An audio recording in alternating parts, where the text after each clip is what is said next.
Welcome back to the Reflections Texas podcast.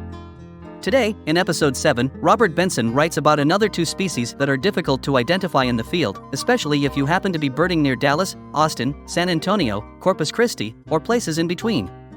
We hope you enjoy the podcast and learn something interesting and new.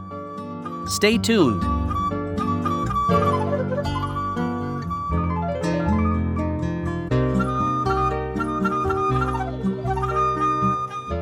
In this episode, we discuss another pair of species that can be difficult to separate in the field. This pair is a member of the Paridae family, the family of Titmice and Chickadees. Tits and Chickadees are a beady-eyed, widespread, gregarious group of about 55 species, mainly in the Northern Hemisphere and Africa. The name tits, meaning something small, first appeared in 14th century Old English as titmose, morphing later into titmouse, as we call them today. Not only do these short-legged, active little birds sing, but they have been memorialized themselves, for example, the Gilbert and Sullivan song from the opera Mikado. Listen to the poetic nature of the lyric. On a tree by a river, a little tom tit sang, "Willow, tit willow, tit willow." And I said to him, "Dicky bird, why do you sit singing, willow, tit willow, tit willow? Is it weakness of intellect, birdie?" I cried. "Or a rather tough worm in your little inside?"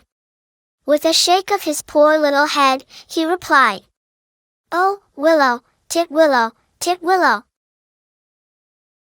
Let's get on to the two Texas species that are sometimes hard to separate in the field, the tufted titmouse and the black-crested titmouse. If you are in East Texas, West Texas, or Deep South Texas, you can be almost sure that any titmouse you see or hear is identifiable to species. The species will be the tufted titmouse in the east, the black-crested titmouse in the west, and in the Deep South, the black-crested titmouse. But where the two species meet, a hybrid zone about 125 miles wide runs from north of Dallas to Corpus Christi, along the I-35 and I-37 corridors. In these areas, you'll need to be alert and careful.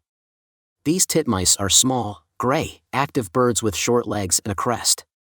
They both sing a song that sounds like Peter, Peter, Peter, and with casual looks, they both look the same. Through binoculars, examine the color of the crest and the color of the forehead. The forehead is a little patch of feathers between its eyes and at the top of its bill. If the crest is gray, the same as its back, and the forehead is black, then you have a tufted titmouse. If the crest is black and the forehead is white, then it's a black-crested titmouse. If anything else, you should identify it to genus only.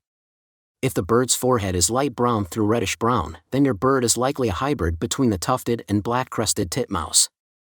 Hybrids of these two species occur regularly throughout the ecotone, a sharp change in habitat type that stretches from Dallas to San Antonio. We know this line as the Balcones Fault, and Interstate 35 is a few miles east of the fault. There are other clues to identification. The black-crested titmice are slightly smaller than tufted titmice. A black-crested's crest stands taller than the tufted's crest, and there is a subtle difference in their songs. The black-crested's pitch is higher than the pitch of the tufted. Let's listen to two recordings of the titmouse Peter, Peter, Peter song. First, the tufted titmouse. Listen.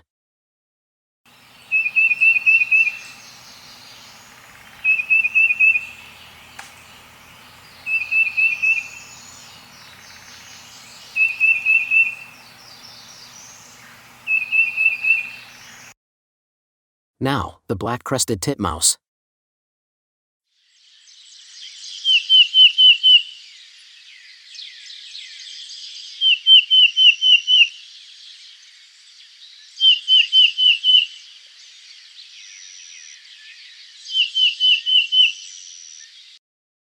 If you're in the post oak forest or piney woods of East Texas, call it a tufted titmouse. If you're in the cedar breaks of the Texas Hill Country, or if you are in Deep South Texas, call it a black-crested titmouse. If you are in between these areas, in the hybrid zone, only call it a titmouse species. Although this sounds complicated, it's relatively straightforward with some practice. If you enjoy these podcasts, please consider following us. Your interest and support are what make these broadcasts possible. If you would like to learn more about wild Texas, visit our website at www.reflectionstexas.com. Thank you.